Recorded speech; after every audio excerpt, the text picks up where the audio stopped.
लाल जी ने बोला,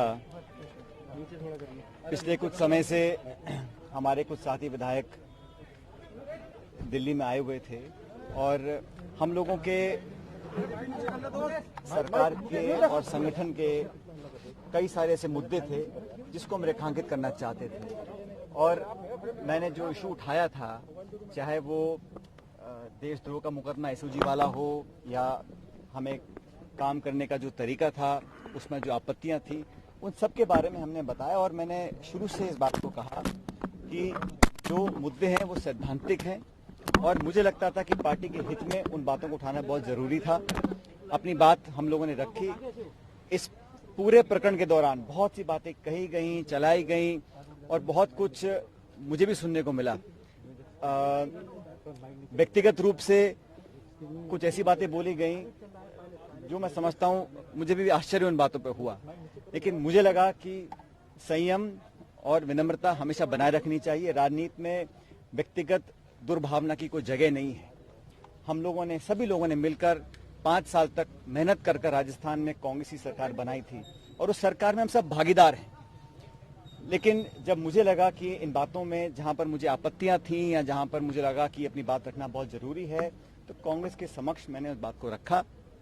मुझे खुशी है कि कांग्रेस अध्यक्षा ने, पूर्व अध्यक्ष राहुल गांधी जी ने, प्रियंका जी ने, हम सब ने विस्तार से आज चर्चा करी और हमारे जो साथी विधायक हैं उन सब की बातों को, उन सबके कंसर्न्स को हमने प्लेटफॉर्म पर रखा है और मुझे आश्वासित भी किया गया है। मैं धन्यवाद देता हूं इस बात का कि ये 3 सदस्य कमेटी बनकर बहुत जल्द उन तमाम मुद्दों का निराकरण करेंगे जो मुद्दे हम लोगों ने उठाए हैं। मैं फिर कहना चाहता हूं, सैद्धांतिक मुद्दे थे, गवर्नेंस के इश्यूज से जो मैं चाहता था एड्रेस हों, ताकि पार्टी और सरकार उन वादों पर खरा उतर सके जिन वादों को कर हम सत्ता में आए थे।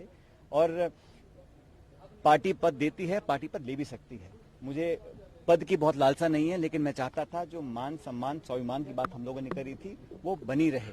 राजनीति में आज 18-20 साल से मैंने जो योगदान दिया है व्यक्तिगत रूप से पार्टी के प्रति, पार्टी भी बात को जानती है और हमने हमेशा कोशिश करी है कि जिन लोगों ने मेहनत कर इस सरकार का निर्माण किया है उन लोगों की हिस्सेदारी, भागीदारी सुनिश्चित की जाए। मुझे खुशी है कि कांग्रेस अध्यक्षा जी ने आज जो कमेटी का गठन किया है और ये बात भी जैसा वेणुगोपाल जी ने कहा कि समयबद्ध तरीके से इन सब बातों को सुनकर इसका अच्छा निराकरण किया जाएगा। मैं समझता हूं ये एक स्वागत योग्य कदम है।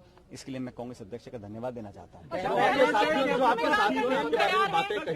जो व्यक्तिगत हमले किए और जो ये कहा कि बीजेपी के हाथों खेल रहे हैं आप। देखिए, मैं ऐसा है, आज से 1.5 साल पहले जब हम चुनाव जीत कर आए थे उस समय हमने कांग्रेस अध्यक्ष को ये निर्णय दिया था देने के लिए कि कांग्रेस का मुख्यमंत्री कौन बनेगा। उस समय अशोक गहलोत जी को मुख्यमंत्री बनाया गया और मुझे उप मुख्यमंत्री बनने की जिम्मेदारी दी गई थी और हमने लगातार काम किया। और मुझे लगा कि इन 1.5 साल में जो मेरा अनुभव रहा वो मैं कांग्रेस तक, कांग्रेस का आला कमान तक लेकर जाऊं। और मैंने सारी बातें कही हैं, वो आज मैं इस प्रेस या मीडिया के माध्यम से बोलना नहीं चाहता हूं, लेकिन वो सारी बातें मैंने बताई हैं और मुझे लगता है कि समस्या का समाधान होगा, क्योंकि जो सरकार ने और पार्टी ने वादे किए हैं वो निभाने बहुत जरूरी हैं।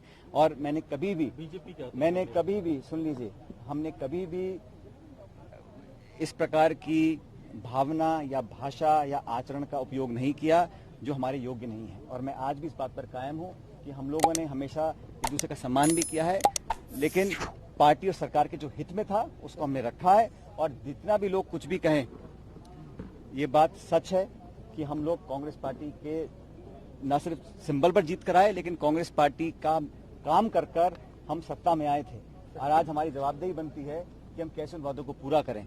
इसलिए मेरा आज ये जो आज हम लोगों ने अपनी बात रखी, सभी विधायकों ने रखी, हम सब मिलकर यहाँ पर आए थे। मैं धन्यवाद देना चाहता हूँ सभी विधायकों का कि इन्होंने बड़े एक खुले माहौल में बेबाकी से अपनी बात को रखा, उसका संज्ञान भी पार्टी ने लिया है। और मैं धन्यवाद देना चाहता हूँ प्रियंका जी का, जिन्होंने समय निकालकर आज हम सबसे बात करी, अलग अलग सब बातों को सुना और मुझे लगता है कि बहुत जल्द समस्या का समाधान